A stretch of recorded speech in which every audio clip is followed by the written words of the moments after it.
Let's start with his shoes, man. Tell me what's the secret and of your belt.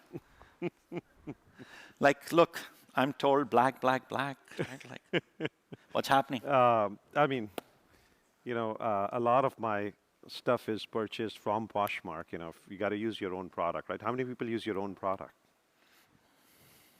So I do. Invest our own money. You have to eat your own dog food, buddy. You and I always believed in it. absolutely, absolutely.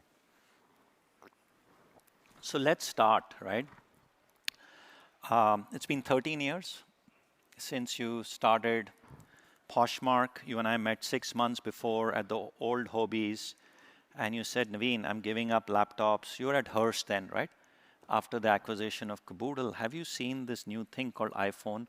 And let me show you Instagram. And I have some ideas, and it took you 6 months to figure out, and then I had to go to India for some Ayurveda treatment. I issued a term sheet, and you threw it down, right? Like, it's not interesting, right? So tell me, what was the vision then? It's the simple vision, and how's it panned out 13 years, a little bit more than 13 years later?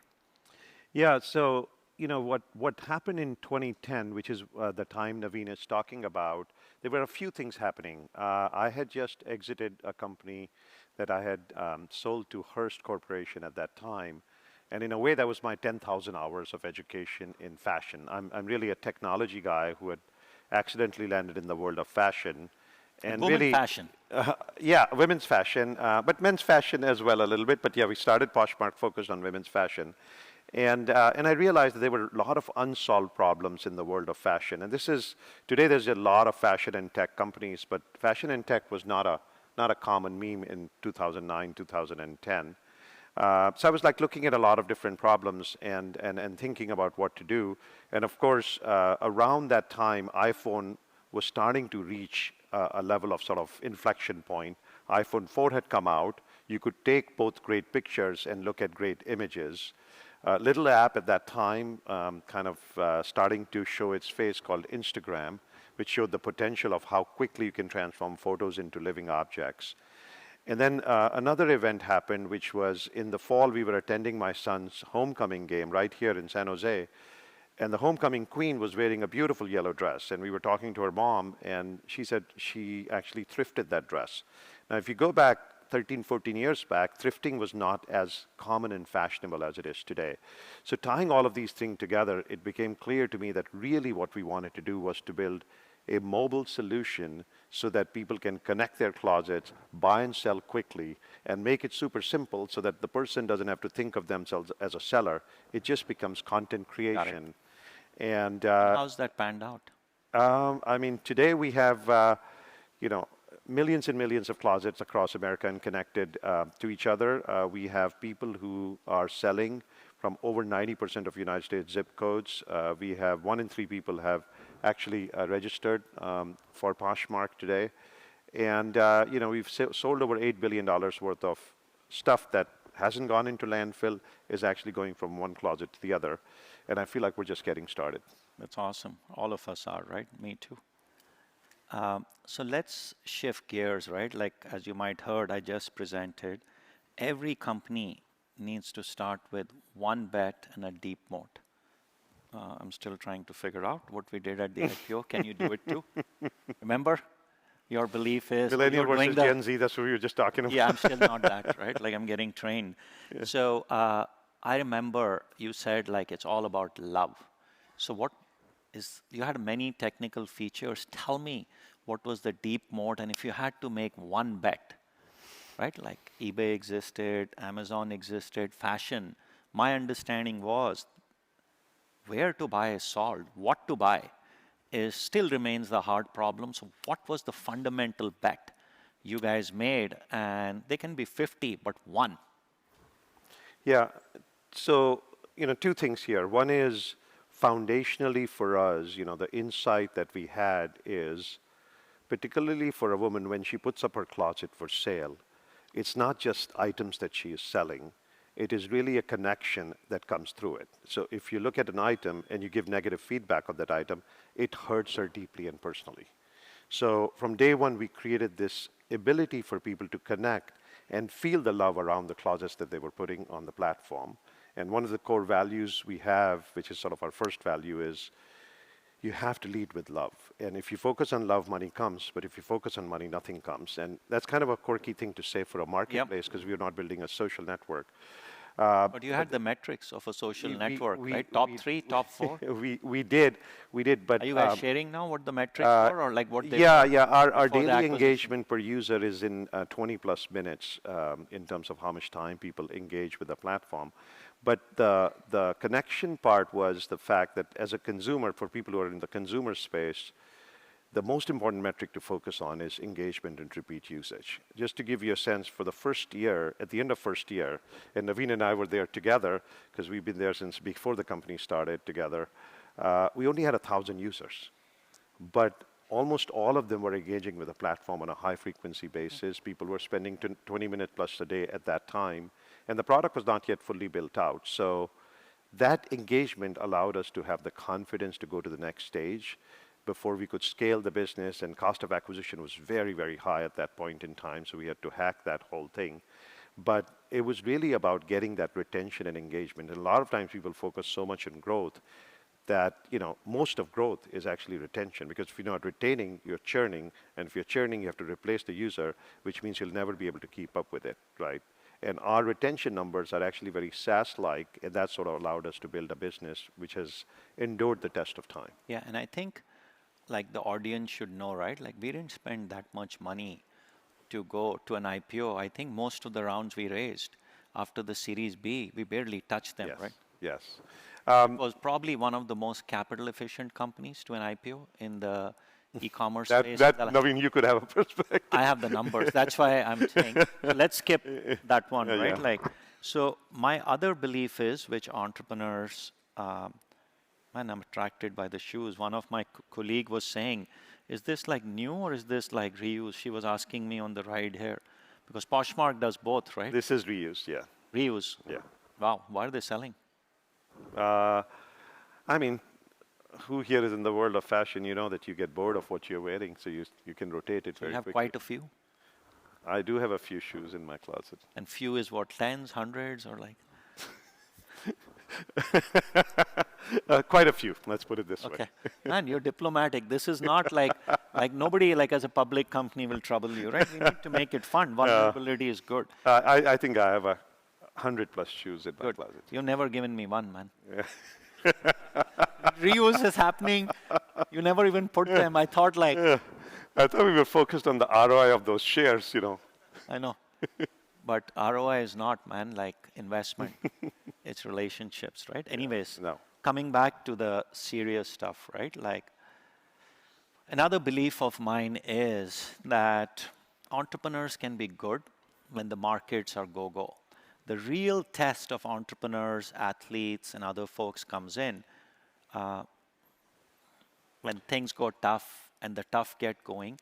So any one or two moments you remember, as I said, near-death improvement? Well, I mean, experiences? I would say that you can say the same for investors. And I think one of the things that, our partnership has been is through the ups and downs, if you partner with a person who's going to provide you capital, a lot of times, you have fair weather investors who will provide you capital when markets are up. But to actually have a partner like in Navin who can provide the capital when things are down is the key to building a long-term success. And we've had several moments in a 12, 13-year journey when nobody believed in us. So, I think our first round was done by you, second round was great, and then we hit this point where we had started to grow. We grew almost 10x from end of 2012 to beginning of 2013. And we'd found some new distribution channel, in particular, mobile installs coming through social networks. But within 6 months, since everyone discovered that channel, the cost of that channel has also grown up by 10x. And so with that explosion, there was a lot of stressful challenges we were facing in terms of scaling of the infrastructure, scaling of our payments infrastructure, our logistics infrastructure, to the point that they were like really breaking. People would join. Advertising, right? Like advertising. The rules Advertising. changed. Advertising was up high, and a lot of e-commerce companies were going through a point of deflection. Several of them were actually going under. So I went to Navin and the board and I said, we would like to cut our marketing by 80-90%, which is going to obviously have an impact on growth, and take the time to build underlying systems right so we can then scale it properly. Lots of And debates, lots of debates. lots of debate. I mean, if you think of a growth investor to say that I'm going to actually cut down growth when you're just going through the explosive phase, but I could see that if I went down that pathway, I'm going to basically crash and burn and at some point just, go away. And so after a lot of debate, Navin ended up actually supporting a bridge round for us while we took a step back in 13. Growth slowed down, but it didn't become zero, even though we had pretty much cut down our marketing. And that was because our engagement and retention was very positive. So it actually taught us a lot of things. We rebuilt a lot of our technical infrastructure. We went through a pretty dramatic process of finding payment processor, where every single payment processor in the United States of America had rejected us at one point. And so we were like left with no choice because we were sticking to our guns in terms of how we wanted to process payments, and nobody at that time understood that thing. It was the safest way to collect money, but they thought it was the riskiest way to collect money. So it was challenging. And then USPS had sort of turned their back on us as a logistics infrastructure. But by Q1 of 2014, we had created a pretty defining partnership with USPS, and today we are one of their largest partners, where we created the first fashion shipping label.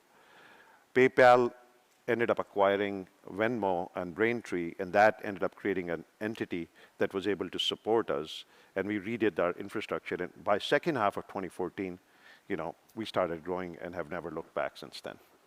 Great, great. And I think we had, as a public company, I don't want to go there, a lot of tumultuous times, right? But now that you're part of Naver, great company, Google of South Korea, we understand from the outside, growth initiatives are happening. Live shopping, Posh Lens. Tell us where the future of e-commerce and marketplaces is. What are the bets? Whatever you can tell us publicly. Yeah, absolutely. Yeah, I mean, look, one of the things we launched in 2022, with actually still a public company with Navin on the board, is, and in fact, you were the one pushing us in terms of thinking about where the consumer experience is going to go next from a selling perspective. And in the United States, we've had a lot of false start around live shopping and live selling. And so my big insight came from the fact that instead of putting live shopping in the hands of a few influencers who are sort of driving the growth, we've always believed in democratizing everything. And one of the incidents that happened was my cousin was actually visiting from India, and she said, I'm selling using live selling. And she's, not a influencer, et cetera. And she sold her entire closet of saris using live selling in India. And that kind of connected the dots that live selling can be empowering to everyone. And that allowed us to then start live selling and launch it and make it so that any of our sellers can have their hand and come together. And for the last 1.5 or so years, we've been innovating on it. We formally launched it just about a year back. And we have a lot of stuff coming in. We are testing out merging live selling with our Posh Party architectures. We're testing out, how do you get multiple sellers to collaborate?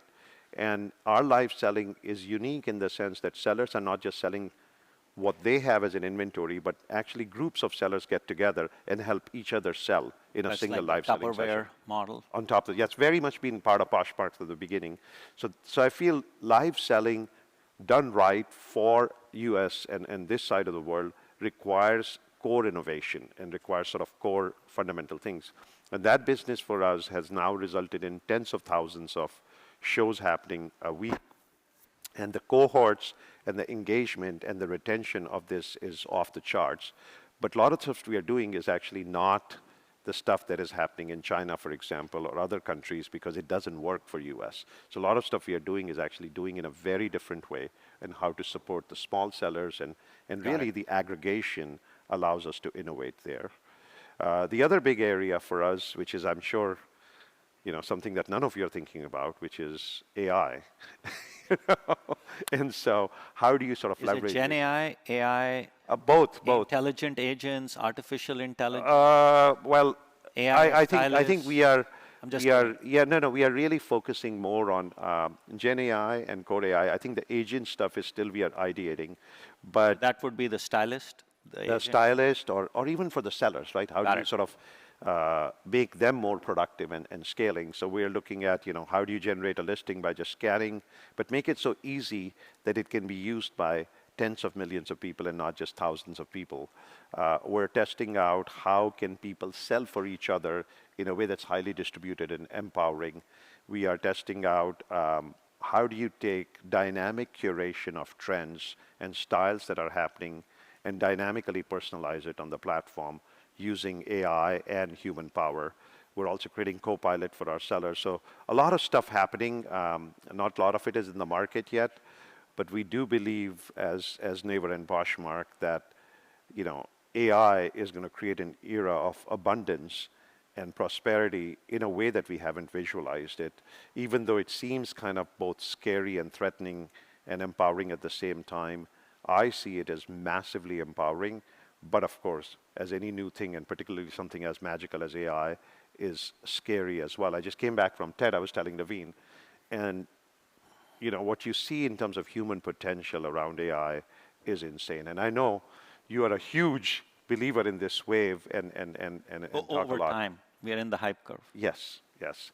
But I think the ability to think different exists, and the ability to sort of turn concepts into power in a way that we haven't seen before exists. So as a group of entrepreneurs, I feel like you have to see the waves that are engulfing the humanity. The waves could be pop culture waves, the waves could be technology waves. For us, when we were starting Poshmark, mobile was coming into prime. And just to sort of give you a sense, in 2010, I told Navin and the investors, I'm going to only build a mobile app, we won't have a website. And many of the investors just walked away because they didn't think that you could actually run a commerce company as a mobile app. And for first many years, we didn't have a website.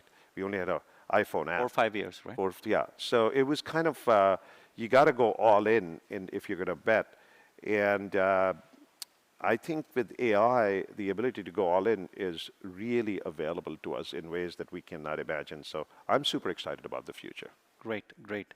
And what would it take for Manish's promise to me to get me a stylet? Would it be your co-pilot who will get me one? I'm still waiting. It's been 5, 6, 10 years, right? Because people ask me, why do you just wear the same? I'm waiting for your stylist, man. I think is it a co-pilot or somebody will fix that problem? I think it will need a combination of things, and I think to get it to the place where it can be super productive requires a partnership between humans and AI. So you agree, right? Teammates. A co-pilot, yes.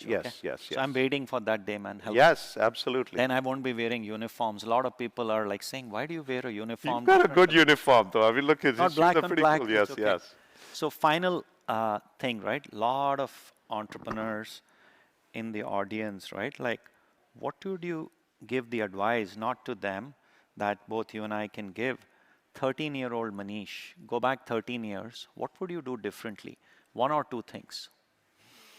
I mean, I would say the thing that you have to do is to believe in yourself more. I mean, I think at the end of the day, it's about having the courage and belief in who you are. One of our core values, one of the ways sort of I live by is embracing your weirdness, which is really embracing who you are fully and accepting it and thriving in it.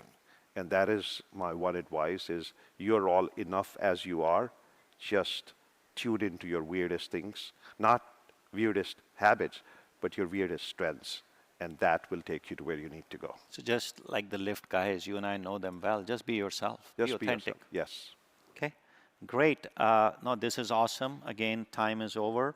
Please join me in thanking Manish for parting his wisdom. Thank you. Thanks, Navin. Thanks for having me.